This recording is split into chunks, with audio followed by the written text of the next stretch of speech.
주역이 상하경, 이경하고 10편에서 총 12권으로 되어 있다고 제가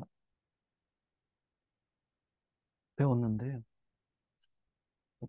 너무 방대한 건지 모르는데 전반적인 결론적인 그런 내용에 대한 이해를 제가 좀 다시 해보고 싶습니다.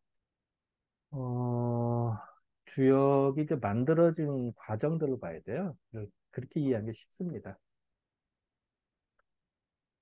주역은 그 처음에 주역이 어떻게 구성되어 있느냐 이런 얘기인데요. 주역이 처음에 복희라는 분이 이렇게 괴를 그었어요. 뭐 천지빅계다 이런 식으로. 그 당시에는 글자가 없었기 때문에 그냥 이것만 썼습니다. 뭐 예를 들어서 뭐 수천수계다. 뭐 이런 식으로. 지금 짝대기의 조합입니다. 음유와 양의 조합일 뿐입니다. 이걸 괴상이라고 합니다. 괴상이다. 물론 이제 이거 괴체다 이렇게 표현해야 됩니다. 그렇게 봐도 됩니다. 그런데 괴다. 그런 다음에 문왕이라는 분이 이게 도대체 무슨 뜻이다. 라고 뭐, 그 천지빅계는 뭐다. 라고 괴사를 씁니다. 괴사, 괴에 대한 설명. 아, 이거는 무슨 뜻이야. 왜냐면 백성들이 잘 모르니까. 사람들이 모르니까 설명을 해줬어요. 예. 문왕이라는 분이 괴에 대한 설명을 해줬어요. 아, 이런 괴는, 수천수괴는 무슨 뜻이야. 괴에 대한 사는 글사자입니다. 괴에 대한 말. 그 다음에 주공이라는 분이 계셨어요. 주공이라는 분은 문왕의 동생입니다. 이분이 문왕이 괴산을 쓸 때 각 효에 대한 설명은 안 했거든요. 각 효. 그러면 효사를 적었어요. 이게 뭐 효사를 적었습니다. 효사. 이거는 전체를 설명한 거고요. 효사는 각각입니다. 이렇게 쓰신 거예요. 이걸 이제 설명을 해드린 거예요. 그런 다음에 한참 시간이 흘러서 그, 그 공자라는 분께서 우리가 다 아는데 공자님께서 시빅을 쓰실 때 시빅 이기라고 하는 거는 그러니까 날개 입자입니다. 우리가 보통 그 호랑이한테 날개를 달았다 이런 얘기를 하죠. 그래서 날개를 달았다. 그래서 이자 시빅을 쓰십니다. 시빅이 뭐냐? 어, 10개 날개를 달았다. 그러니까 주역이 여기까지 있었는데 주역에 날개를 달아서 대폭 보강이 됩니다. 그러니까 복희 씨는 요거 해봤자 뭐 기호 몇 개나 되겠어요. 64개밖에 더 있어. 땡이야. 한 장도 안 돼. 그죠? 문항 써봤자 몇 글자 안 돼. 효사도 해봤자 뭐 대충 얼마 안 됩니다. 그런데 공작계에서 10익을 쓰는 바람에 엄청나게 몇백으로 그 뻥튀기가 됩니다. 뻥튀라는 표현이 있으면 뭐 분량이 엄청나게 들었어요. 이제 그것이 이제 어떻게 되냐면요. 요거 이제 수레둔께인데요. 수레둔께 이제 단행본입니다. 요걸 예를 들을게요. 여기를 보면은요. 요 제일 저쪽에 원문이 보입니까? 이거? 원문 보이나 모르겠네.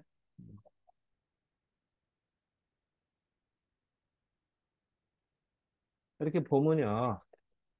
여기 보면 혹시 이렇게 짝대기 같은 거 보이는데 기호? 요게 이제 그 누가 만들었을까요? 복희라는 분이 이거 쓰셨어요. 그런 다음에 옆에 보면은 주는 형태로 한 줄이 써 있습니다. 요게 첫 줄 써 있죠.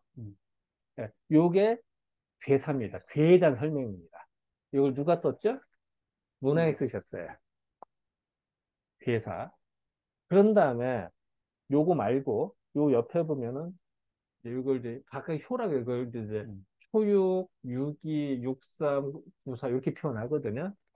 쭉 가면은 여기 다는 아니고 여기 보면은 그 초구는 여기 근데 여기 이제 수레둔께니까 여기 이제 초구는 보이니까 초구자 예, 보이니까 예? 예, 요 한 줄 쓰셨어요. 요건 누가 썼을까요? 효에 대한 주공이 쓰셨어요. 또 한참 보면 육이라고 보이는 거 육이 예, 육이라고도 한 줄 쓰셨어요. 음, 예, 효사입니다. 그리고 또 다음에 이제 육삼 여기 보이니까 육삼 예, 요것도 이제 효사니까 누가 썼을까요? 무공이 쓰셨습니다. 이렇게 해서 이제 여기 마지막 이제 상륙 써 있죠. 음, 그러면 나머지는 뭐냐? 여기 보면은 단활이라고 보니까 단활 예, 이걸 단전이라고 하는데요. 여기 공자님 쓰셨어요. 공자님 이걸 추가를 했습니다. 그리고 그 옆에 보니까 상활 보입니까? 상활. 이것도 상전이라고 해서 공자님 쓰셨어요. 근데 요거는 괴에 대해서 설명하니까 대상전이라고도 합니다. 그러고선 각 효에도 상전, 상활이 있습니다. 초고 다음에도 상활 보입니까? 예, 이걸 소상전을 각 효마다 다 적었습니다. 상전. 이게 이제 공자님들입니다. 그러니까 원래도 이것도 공자님에서 이것도 한 따블 확 늘었죠. 왜냐면 단전, 상전을 다 넣었는데 그게 분량이 상당히 많습니다. 이게.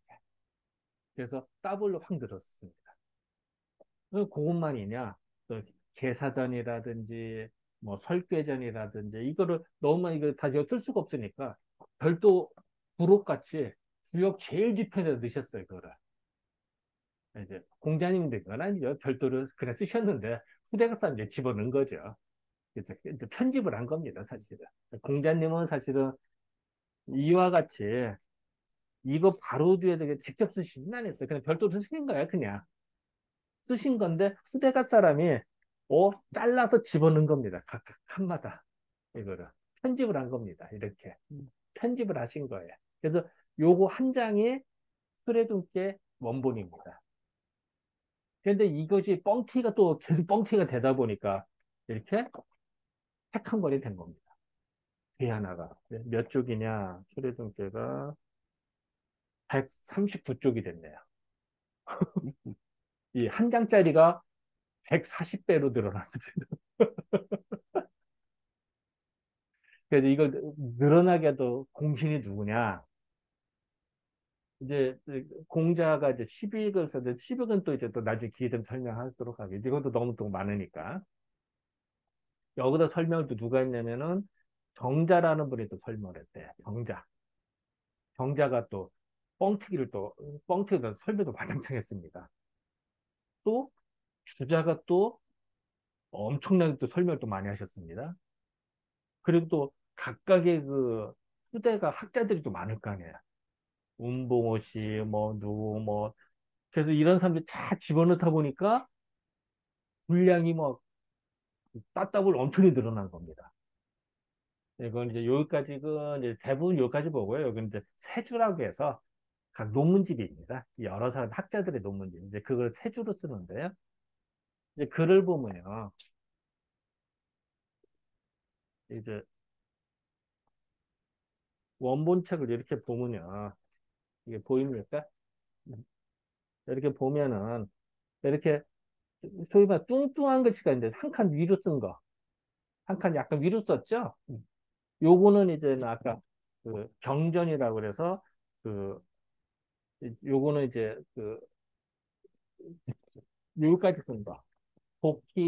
복희는 이제 기호고 문왕, 주공, 공자가 쓰신 것까지 여기까지 그 경전이라고 합니다. 여기까지 허트란 여기까지입니다. 그래서 이 사람들은 더 대단한 분이가 높여줘야 되잖아요. 그래서 한 칸을 높여서 씁니다. 글자를. 그리고 요 옆에 전이라고 써 있잖아요. 정전입니다. 정자가 쓴 거예요. 그리고 옆에 보면 본이 써 있죠. 이렇게 까맣게 써 있는 거 본이. 본이는 주자가 쓴 겁니다. 그러니까 정자와 주자는 레벨을 한 등급 낮춰서 차등을 준 겁니다. 이렇게 보면은 글자가 위부터 시작이나 한 칸 밑에서부터 시작하는 이제 차등을 준 겁니다. 그리고 그 옆에 보면은 이 두 글자로 이렇게 쓴 게 있죠. 두 줄로. 조그만 글씨로 쓴 게 보입니다. 보입니까? 음, 요거는 이제 여러 그 각각 각 학자들 후대 요거 경자 주자 이후에 그 여러 학자들의 여러 설명들을 모아놓은 겁니다. 즉 논문집입니다. 근데 이것도 차등을 둬야 될 거 아니에요. 야, 어떻게 감히 정자 주자 레벨을 놀아. 뭐 문봉호 씨니 뭐 이런 사람들은 약간 감히 주자한테 대들 수가 없잖아요. 그러니까 한 단계는 약간 내려놓습니다. 그래서 두 줄로 이거 세 주라고 합니다. 그래서 이 차등을 좀 둬서 이렇게 표현합니다. 근데 이게 분량이 엄청나게 많습니다. 왜냐하면 이거 한 줄과 이 두 줄이 글씨도 줄고 이 분량이 얼마 아닌 것 같아도 상당히 많은 분량입니다, 이게. 그래서 이제 이렇게 해서 이제 주 원본이 이루어지거든요. 그러니까 참 뭐 근데 이제 대부분의 사람들이 여기 정자 주자까지 읽고 요 밑에 각각의 세주들은 잘 안 읽습니다. 이제 참고만 하고 이런 경향이 많죠. 근데 이제 그런 것들을 다 번역을 하고 또 설명을 해주고 여기 보면 이제 또 번역도 해주고 평만주라 해서 또 설명을 또 다 해줍니다. 이제 그러다 보니까 요 한 장짜리가 원래 요거 한 장짜리가 뻥튀기가 돼서 이제 140쪽이 돼가는 겁니다. 이제 요 곡에 이제 괴 하나가 이렇게 완성이 되는 겁니다. 이게 다.